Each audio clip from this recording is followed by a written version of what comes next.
Hello everyone. तो एक बार फिर से मैं आप सभी के लिए सॉल्व असाइनमेंट का एक पूरा वीडियो लेकर आई हूँ जिसमें आपको बीबीसीएस कोड बीबीसीएस 183 का पूरा असाइनमेंट सॉल्यूशन आपको एक ही वीडियो में मिल जाएगा।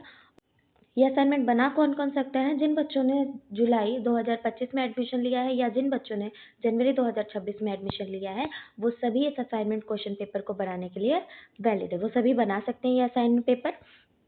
और ये असाइनमेंट पेपर वैलिड कब तक है?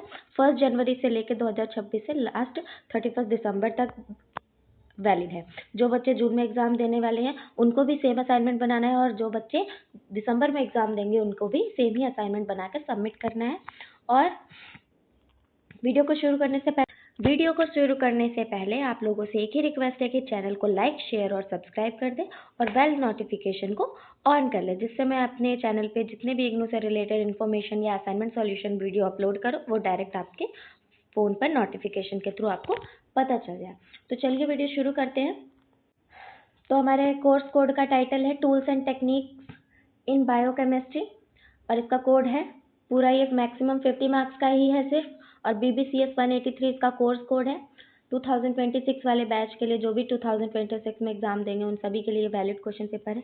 आपके लिए एक और खुशखबरी है कि ये इस असाइनमेंट में सिर्फ आपको 5 क्वेश्चन ही सॉल्व करने हैं। First, second, third, fourth question के दो पार्ट दे रखे हैं A, B, और फिफ्थ क्वेश्चन का एक भी पार्ट नहीं है जो कि 10 मार्क्स का है। सारे क्वेश्चन के दो पार्ट है जो कि 5 मार्क्स के हैं। ठीक है, तो आइए वीडियो शुरू करते हैं अपने असाइनमेंट सॉल्यूशन से। सबसे पहले आपको, जैसा कि मैंने हर वीडियो में बता रखा है, कि सबसे पहले ऊपर अपने असाइनमेंट कोर्स कोड को बोल्ड लेटर्स में लिखना है और फिर टाइटल लिखना है tools and techniques in biochemistry, जो कि मैं हर एक वीडियो में अपने बताती हूँ। क्वेश्चन नंबर 1 है discuss the good laboratory safety rules exam. Question लिखना बहुत इंपॉर्टेंट है सभी के लिए। पहले इंट्रोडक्शन लिखना होता है, then personal protective equipment, general laboratory conduct, chemical safety, biological safety, fire and electrical safety, waste disposal, emergency measures and last है कंक्लूजन। आपको पता है कि हर एक क्वेश्चन को अलग अलग एक सेपरेट पेज से स्टार्ट करना है। क्वेश्चन नंबर 1 का ही B पार्ट है ये, explain the distillation method for water purification. Water के प्योरिफिकेशन के लिए कितने डिस्टिलेशन मेथड होते हैं? पहले इंट्रो, फिर प्रिंसिपल, एपरेटस क्या क्या चाहिए होंगे आपको, distillation flask, condenser, thermometer, receiving flask, heat source का मतलब है आपको बर्नर, जो भी बर्नर चाहिए, फिर ट्राईपॉड चाहिए, मैच बॉक्स चाहिए, ये सब क्या होते हैं? हीट सोर्स होते हैं। प्रोसीजर लिख रखा है, advantage, disadvantage, applications and last है कंक्लूजन, जो कि बहुत इंपॉर्टेंट होता है conclusion. So friends, question number 2 है part A, what are the steps of pipetting in the laboratory. अगर हम लैब में काम कर रहे हैं तो उसमें पाइपेट कैसे करना है हमें किसी भी केमिकल को, क्योंकि लैब में हमें बहुत सारे हार्मफुल केमिकल्स भी मिलते हैं, उसको डायरेक्ट हमें माउथ से पाइपेट नहीं करना है। हर एक केमिकल को पाइपेट आउट करने के लिए उसके फ्लास्क दिए होते हैं। जैसे टाइप्स ऑफ पाइपेट 3 तरह के होते हैं। वॉल्यूमेट्रिक पाइपेट होते हैं जिसको फिक्स्ड वॉल्यूम के लिए होता है, वो ग्रेजुएटेड पाइपेट होते हैं वेरिएबल वॉल्यूम को करने के लिए, कि 10 ml 5 ml। माइक्रो पाइपेट होते हैं छोटे छोटे, use for micro litre molecules, मतलब माइक्रो लीटर मॉलिक्यूल्स आपको लेना है कोई भी केमिकल, तब आप उसको यूज़ कर सकते हैं। स्टेप्स ऑफ प्रॉपर पाइपेटिंग टेक्निक, कैसे कैसे हम उसको स्टेप्स ऑफ प्रॉपर पाइपेटिंग टेक्निक है। यहाँ पे 9 स्टेप्स लिख रखे हैं मैंने। प्रिकॉशंस ड्यूरिंग पाइपेटिंग, ये जो इम्पॉर्टेंट, ये असाइनमेंट वैसे तो प्रैक्टिकल के नॉलेज के लिए भी बहुत इंपॉर्टेंट है, इसलिए हम इसको जितना इंटरेस्टिंगली इसको पढ़ के करेंगे वो हमारे प्रैक्टिकल्स के लिए बहुत यूजफुल रहेगा। नेक्स्ट है common errors, application, last conclusion. Question number 2 part B, define the normality. How would you prepare 100 ml of 0.1 normal solution of NaOH? अगर आप में से किसी को भी नॉर्मेलिटी कैसे निकालते हैं प्रैक्टिकल लैब्स में और सॉल्यूशन कैसे प्रिपेयर करते हैं वो सीखना, तो आप कमेंट करके ज़रूर मुझसे पूछ सकते हैं, मैं डेफिनेटली आपके रिप्लाई करूँगी। ये हो गया फॉर्मूला। नेक्स्ट है पेज नंबर 6 का इक्विवेलेंट वेट। ये पिक्चर थोड़ी क्लियर नहीं है, ब्लर टाइप की है। फॉर NaOH कैसे हम बनाएंगे, कैलकुलेशन है यहाँ पे कि कैसे कैलकुलेशन करेंगे। प्रोसीजर फॉर प्रिपरेशन, प्रिकॉशंस क्या क्या होंगी, use of NaOH solution, conclusion. Last conclusion लिखना तो बहुत इंपॉर्टेंट है। क्वेश्चन नंबर 2 पार्ट भी यहाँ खत्म हो गया है। Question number 3 part A, explain how buffer work. Buffer कैसे वर्क करता है किसी भी सॉल्यूशन में, पहले इंट्रो देना है, उसके बाद types of buffer solution, acidic और बेसिक होते हैं।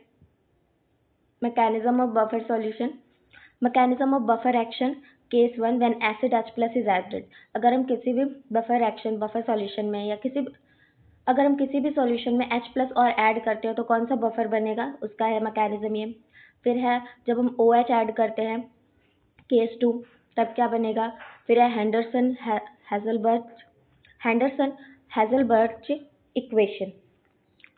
ये सब बहुत इंपॉर्टेंट, जब आप प्रैक्टिकल देंगे फर्स्ट ईयर के केमिस्ट्री के, उसमें तो ये डेफिनेटली आएगा। Question number 3 part B, write the steps for calibration and operation of pH meter. हम पीएच मीटर को कैसे कैलिब्रेट कर सकते हैं उसको, और कैसे यूज़ करना है वो है, ये भी सिखाते हैं हमें लैब के अंदर। फर्स्ट ईयर के प्रैक्टिकल में ही सिखा देते हैं। आप लोग तो सेकंड ईयर में है, फर्स्ट ईयर का प्रैक्टिकल आपने दे ही दिया होगा। Question number 4 part A, discuss the instrumentation and application of fluorescence spectrophotometry. Introduction, principle, basic instrumentation, light source, excitation monochromator, sample holder, emission monochromator, detector, readout system, working, advantages, applications, limitations, and last conclusion. Question number 4 part B, define the maximum absorption of wavelength, explain it with suitable example. Introduction, principle, graphical representation, conclusion. यही assignment है जो सिर्फ 5 questions का होता है, 50 marks का होता है, जो कि बहुत ईजी है। इंट्रो लिख दिया, need and importance of virtual lab. Virtual lab का इंपॉर्टेंस क्या है, वर्चुअल लैब्स का मतलब ये होता है कि जो बच्चे ओडीएल मोड से जैसे हम करते हैं, तो हमें वर्चुअल लैब के लिए हमें बहुत सारे वेबसाइट्स मिलते हैं।